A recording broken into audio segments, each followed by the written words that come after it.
জুলাই অভ্যুত্থান অনেকের কাছে যা বাংলার বর্ষা বিপ্লব। মাত্র ৩৬ দিনের ছাত্র জনতার আন্দোলনে পতন ঘটে ১.৫ দশক ধরে ক্ষমতায় থাকা শেখ হাসিনা। এই আন্দোলনের শুরু ২৪শে জুলাইয়ের প্রথম দিন। সরকারি চাকুরিতে কোটা ব্যবস্থা বাতিলের নিরীহ এই আন্দোলন খুবই অল্প সময়ের মধ্যেই হয়ে ওঠে সহিংস। ২০১৮-তে বাতিল হওয়া কোটা ব্যবস্থা উচ্চ আদালতের রায়ে বহাল হলে ২৪ সালের ৬ জুলাই থেকে বাংলা ব্লকেট ঘোষণা দেয় বৈষম্য বিরোধী ছাত্র আন্দোলন। এক বাংলা ব্লকেটেই স্থবির হয়ে যায় পুরো রাজধানী, অচল হয় সড়ক মহাসড়ক। সবকয়টি সরকারি বিশ্ববিদ্যালয় শিক্ষার্থীদের আন্দোলনে উত্তাল হয়ে ওঠে। তাদের সাথে যোগ দেয় বেসরকারি বিশ্ববিদ্যালয়।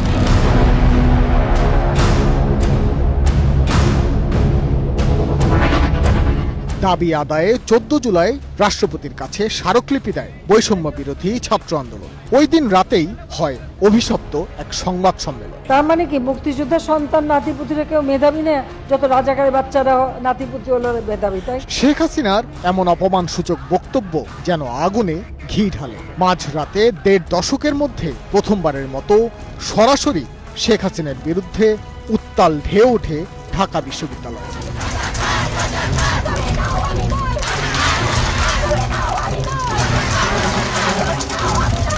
শিক্ষার্থীদের এমন প্রতিবাদ যেন কোনোভাবেই মেনে নিতে পারেনি প্রতাপশালী সরকার দলীয় ছাত্র সংগঠন ছাত্রলীগ। ১৫ জুলাই সকালে বিশ্ববিদ্যালয়গুলোতে শিক্ষার্থীদের উপর হামলা চালায় ছাত্রলীগ।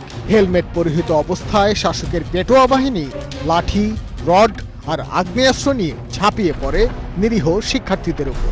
মুহূর্তেই প্রতিটি বিশ্ববিদ্যালয় হয়ে উঠল রণক্ষেত্র।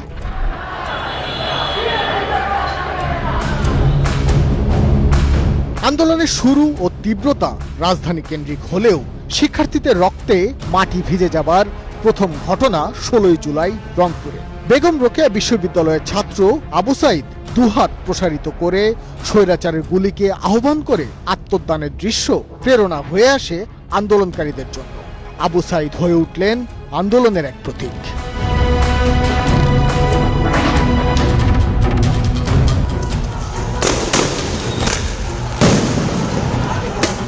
সারা দেশের সকল শিক্ষার্থী হয়ে ওঠেন আবু সাইদ।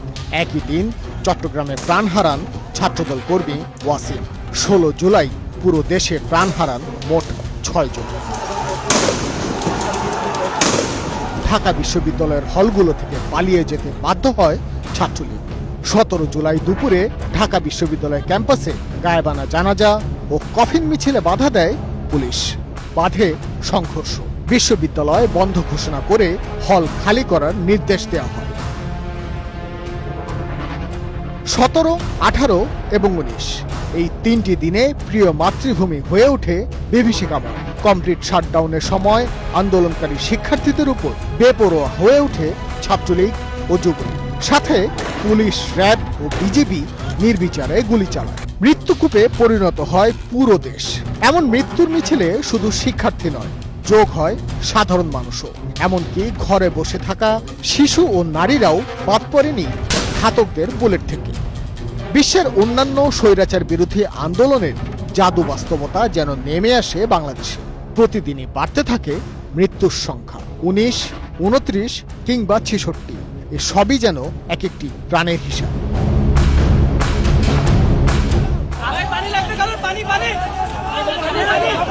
বুক চিতিয়ে বন্দুকের সাথে যুদ্ধ চালানোর পাশাপাশি ছাত্র সমাজ তুলে ধরে নতুন এক প্রতিবাদের রূপ। গলি থেকে রাজপথ, সড়ক থেকে মহাসড়ক, প্রতিটি কোণায় আঁকা হয় গ্রাফিতি, যার মধ্য দিয়ে স্বৈরাচারকে দেয়া হয় প্রতিবাদের বার্তা।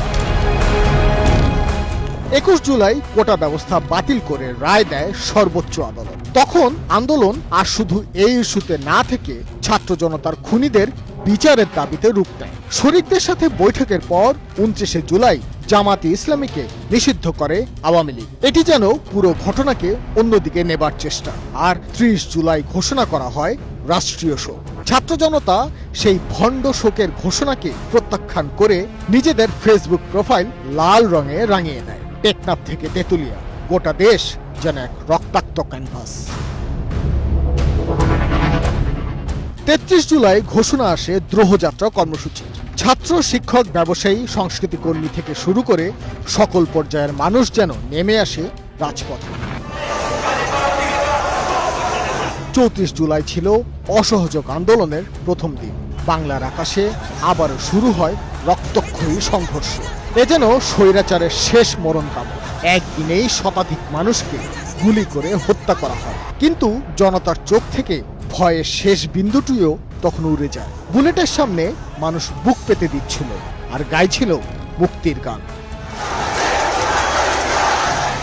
কোটি মানুষের আবেগকে শ্রদ্ধা জানিয়ে 34 জুলাই শহীদ মিনারে শুরু হয় জমায়েত। লক্ষ লক্ষ মানুষের জমায়েত জানান দেয় ফ্যাসিস্টের শাসন বাংলাদেশের মানুষ আর চাচ্ছে না।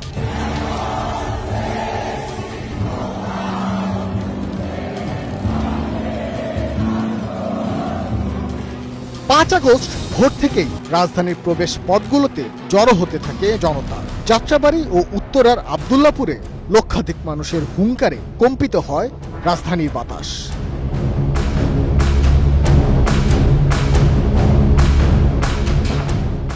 সকাল 11টার পর রাজধানীর প্রবেশ পথগুলো থেকে গণভবনের দিকে এগোতে থাকে লাখ লাখ মানুষ। এক পর্যায়ে পুরো বাংলাদেশে যেন যোগ দেয় এই মিছিলে। কোটি মানুষের এই হুঙ্কার মুহূর্তেই পৌঁছে যায় গণভবনে। প্রাণ বাঁচাতে ক্ষমতা ছেড়ে পালিয়ে যান স্বৈরাচারী শেখ হাসিনা। হাজারো মানুষের প্রাণের বিনিময়ে নতুন ইতিহাস রচিত হয় বাংলাদেশে। এটি সাধারণ ক্যালেন্ডারের কোনো দিন ছিল না। এই দিনটি ছিল দীর্ঘ অন্যায়ের অবসান ঘটিয়ে ছাত্র জনতার রক্ত কেনা চিরভাস্বর 36 জুলাই।